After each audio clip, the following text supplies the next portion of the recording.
America தன்னோட ட்ரெண்டையே மாத்திக்கிச்சு. என்ன அப்படின்னா, பொதுவாவே அமெரிக்காவோட ட்ரெண்ட் என்ன? அங்க உள்ள இனக்குழுக்கள தூண்டி விட்டுருவாய்ங்க. தூண்டி விட்டு பின்னாடி நின்னு ஆயுதங்கள், டாலர் அம்புட்டையும் பம்ப் பண்ணிட்டு பேசாம உட்காந்துக்குவாய்ங்க. அதுக்கப்புறம் அந்த நாடு குட்டிச்சுவரா போயிரும். அதுக்கப்புறம் கண்டுக்கவே மாட்டாய்ங்க. இப்ப என்ன பண்றாய்ங்க அப்படின்னா, அப்படி குட்டிச்சுவரா போன நாட்ல அந்த கூட்டம் தானே உட்கார்ந்து ஆளும். அந்த கூட்டத்தோட நேரடியாவே தொடர்பு வச்சுக்கிறாய்ங்க. அந்த கூட்டத்துக்கு பேரே கிடையாது. உதாரணமா மக்களாட்சி, மன்னராட்சி, அதிபராட்சி, இராணுவ ஆட்சி இந்த மாரி பல விஷயங்கள கண்ட உலகத்துக்கு, இப்ப சமகாலத்துல உலகத்துல என்ன சிஸ்டம் இருக்குன்னு ஒரு பயலுக்கும் தெரியாது.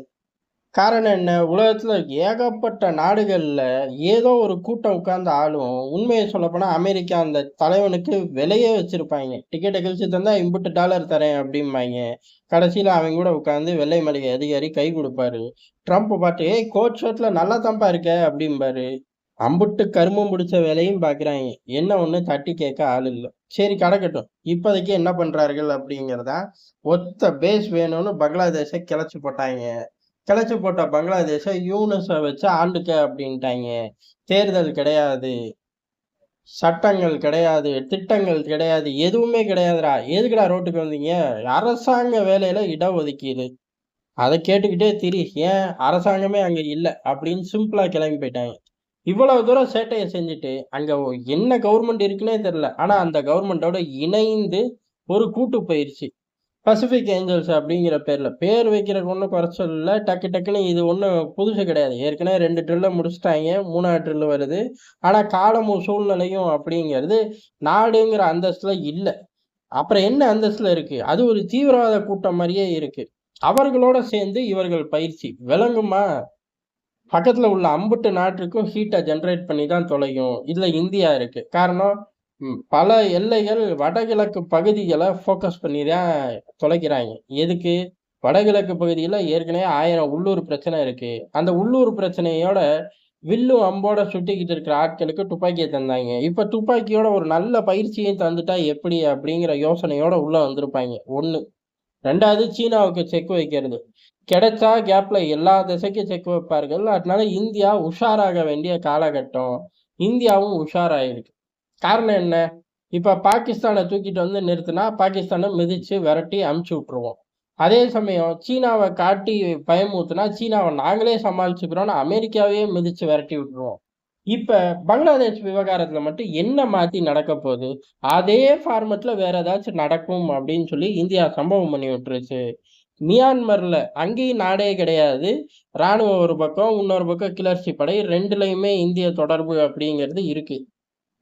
அமெரிக்கா, சீனாவ பொறுத்தவரை எங்கிட்டு ஸ்டாண்ட் எடுக்கன்னே தெரியாம, கொஞ்ச கால கிளர்ச்சி படை, கொஞ்ச கால ராணுவம்னு மாத்தி மாத்தி பயணிச்சு, இப்பதான் 2 பக்கம் தொடர்பு அப்படிங்கிற ரேஞ்சுக்கே வந்து நிக்கிறாய்ங்க. அந்த இடத்துல இந்தியா பிரேக் பண்ணுது. மியான்மர்ல நம்ம ராணுவ வீரர்கள அனுப்பிச்சு, அங்க பயிற்சியில ஈடுபட ஆரம்பிக்கிறோம். அந்த பயிற்சி அப்படிங்கிறது முழுக்க முழுக்க இங்கிருந்து வரக்கூடிய தீவிரவாதிகள வேட்டையாடுறது. பங்களாதேஷ்ல இருந்து மியான்மருக்குள்ள ஊடுருவுறது. மியான்மர்ல இருந்து இந்திய எல்லைகளுக்குள்ள ஊடுருவுறது. இந்த மாரி ஒரு சதி திட்டத்தோட வரக்கூடிய பயலுகள பூரா முறியடிக்கிறதுக்கு ஏற்கனவே நம்ம பயிற்சி பண்ணியிருக்கோம். இப்ப அடுத்த பயிற்சி. இதுவும் ஒரு முக்கியமான காலகட்டம். காரணம் அமெரிக்கா இந்த பக்கம் செய்யுது. நம்ம இந்த பக்கம் கவுண்டர் பொசிஷன் எடுக்கிறோம். நீ பங்களாதேஷ காட்டுனா, பங்களாதேஷுக்கு மியான்மர காட்டுவோம். நாங்க நேரடியா இறங்குறது அடுத்து. அது இயல்பா நடக்கக்கூடியது. நடந்தே தீரும். அதே சமயம் பங்களாதேஷ்க்கு ஒரு எதிரி இருப்பான். ஒரு அச்சுறுத்தல் இருக்கும்ல. அது வேற யாரும் இல்ல. சாட்சாத் மியான்மர் தான். அங்க மியான்மர் ராணுவம் கிளர்ச்சி படைய தாண்டி இன்னொரு கிளர்ச்சி படை இருக்கு. அது பங்களாதேஷ்ல உள்ள நிலப்பரப்புகள உரிமை கொண்டாடுற படை.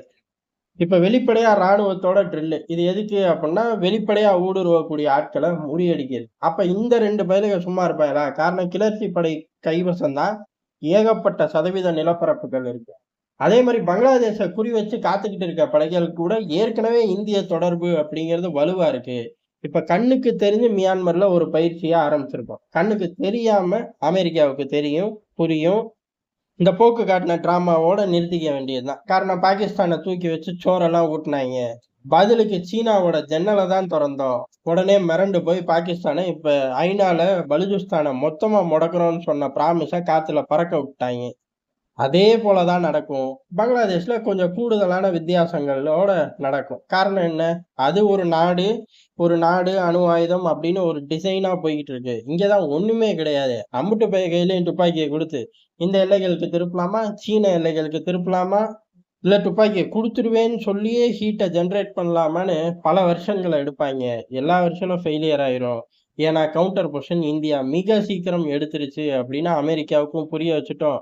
அமெரிக்காவுக்கே இந்த நிலைமை. சீனாலாம் திருந்திக்க, பாகிஸ்தான்லாம் ரிட்டயர்ட் ஆயிக்கன்னு சொல்லாம சொல்லிருச்சு டெல்லி.